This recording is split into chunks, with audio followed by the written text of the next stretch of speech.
Hi guys! So ngayon, mag-unboxing tayo ng aking cellphone. Ang brand pala niya is Vivo V50 Lite. So, ayan. Since wala akong pang-cash, hinom credit ko pala siya guys. Kasi wala akong pambili ng cellphone na bago. So, ayan.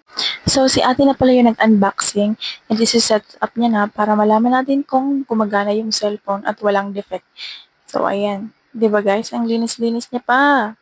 At ang ganda ng kulay, ang napili ko pala is black. Ayan, Vivo V50 Lite 5G. Napautang ako ng wala sa oras ng cellphone kasi ang aking cellphone na pang vlog is nawala siya. Nahulog siguro sa tricycle kaya yan. Kailangan kong bumili ng bago or kumuha ng bagong cellphone. So, ano pang hinihintay nyo guys? Mag-home credit na kayo. One valid ID lang yung kailangan and then mas maganda kung may dati kayong account. Kasi, possible na wala kayong down payment.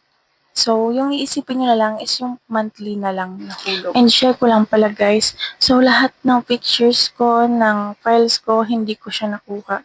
Kasi hindi ako nag-backup sa aking cellphone. Which is yung aking Gmail is hindi naka-sync in. Hindi siya naka-on.